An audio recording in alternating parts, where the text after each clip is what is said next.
U današnjem video radu analiziram koje sve rusko naoružanje je stiglo za vojsku Srbije prošle godine, a koje će značajno povećati njenu efikasnost u 2025. godini. Prvo smo javno saznali iz izjave predsjednika Srbije na taktičko-tehničkom zboru u kasarni na Topčideru da je vojsci Srbije isporučen ruski sistem za protivelektronska dejstva Repelent 1 koji je namenjen za borbu protiv dronova. I ovaj složeni borbeni sistem, kao i ostali koji su dopremljeni iz Rusije, su isporučeni po već poznatoj šemi preko drugih i trećih zemalja kao fiktivnih kupaca ruskog naoružanja, da bi se u tom poslu kao poslednji kupac pojavila Srbija koja nabavlja to naoružanje za srpsku vojsku. Ovaj mobilni antidron sistem ima sposobnost da suzbije ili uništi rojeve izviđačkih i jurišnih bespilotnih letelica, odnosno dronova, veoma malih radarskih odraznih površina i veličina. Ovaj ruski sistem elektronske borbe je u mogućnosti da automatski otkrije i neutrališe protivničke izviđačke bespilotne letelice i dronove kamikaze na daljinama do čak 30 km, vršeći snažna elektronska ometanja njihovih upravljačkih senzora ili satelitskih navigacionih veza. Sistem je u stanju da otkrije dronove preko njihovih primopredajnih signala upravljačkih komandi ili signala satelitske navigacije, kako u povoljnim, tako i u složenim meteorološkim uslovima, danju i noću, u temperaturnom opsegu od minus 45 do plus 50 stepeni Celzijusa. Ovaj protielektronski sistem se nalazi na šasiji kamiona KAMAZ 63501, koji ima visoku prohodnost u poljskim uslovima.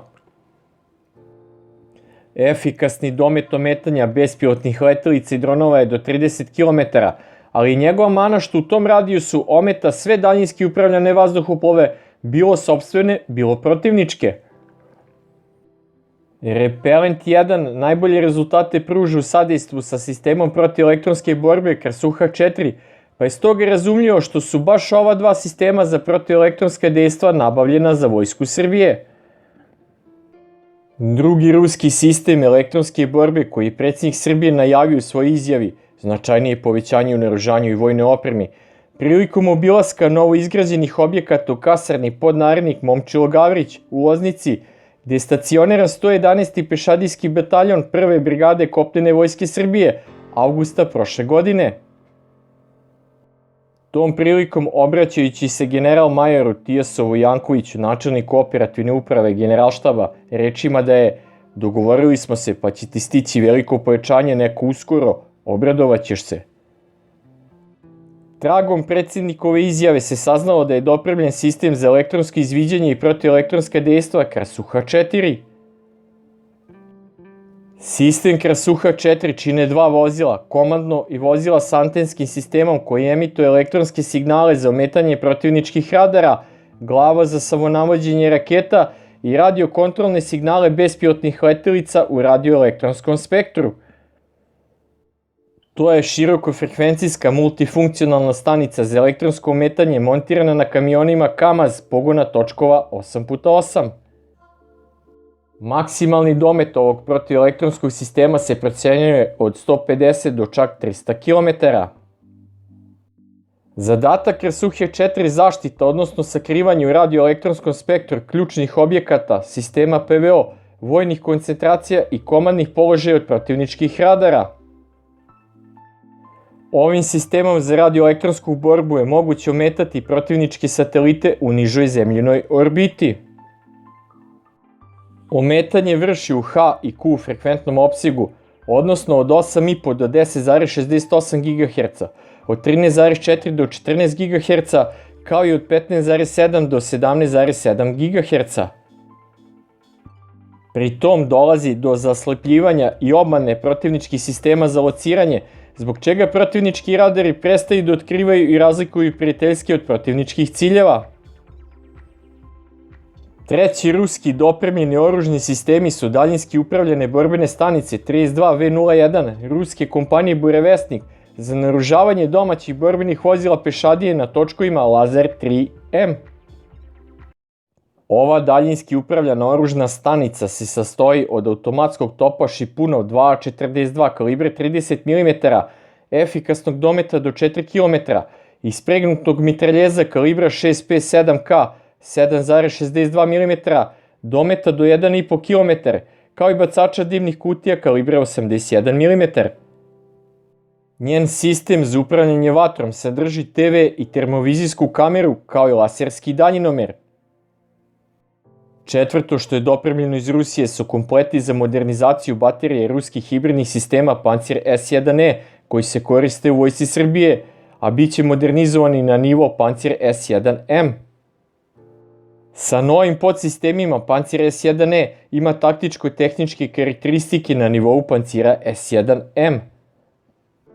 Novi ruski sistem PVO Pancir S1M koristi rakete sistema Pancir S1 dometa do 20 km, kao i nove rakete dometa do 40 km, koje zbog korišćenja starijeg osmatračkog akvizicijskog radara, kao na Panciru S1, deluju na daljinama do 30 km i nove rakete koje se vode pod oznakom 19YA6 dometa 5 do 7 km.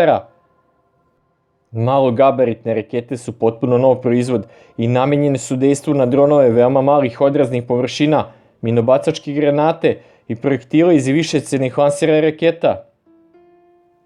Pancir S1M obično nosi kombinaciju 10 raketa 57E6 starijeg tipa ili rakete 57E6M novijeg tipa, povećanog dometa, kao i 8 malogabaritnih raketa 19YA6 u medijima nazvane XR.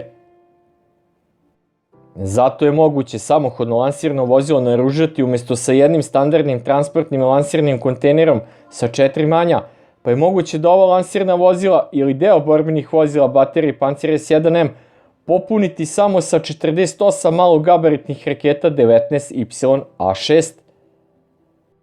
Ukupan borbeni komplet raketa nove verzije Pancir S1M zajedno sa vozilima za prevoz i pretovar rakete iznosi 48 raketa, a cijela baterija Pancir S1M može da ispali do 96 projektila i da gađa do 24 cilja u vazduhu istovremeno. Maksimalni domet sistema PVO Pancir S1M po daljini je povećan na 30 km, što je 50% više od verzije Pancir S1.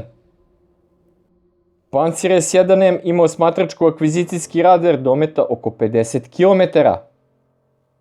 U ovoj isporuci verovatno je isporučena i izvesna količina raketa, jer za ovaj sistem trupne PVO prilikom njegove nabavke je nabavljeno svega 50 raketa 57E6, što nije ni pun borbeni komplet za cijelu bateriju od 6 samohodno lansirnih vozila.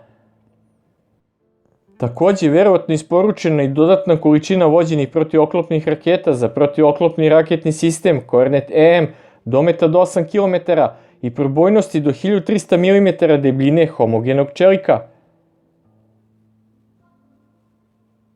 Za ove protioklopne sisteme prilikom isporuke lansera nije dopremljena kompletna količina raketa za iste, već je rečeno da će se oni isporučiti u 3 tranše. Procenjuje se da je broj raketa koje su isporučene u prvoj tranši bio od 50 do maksimalno 200.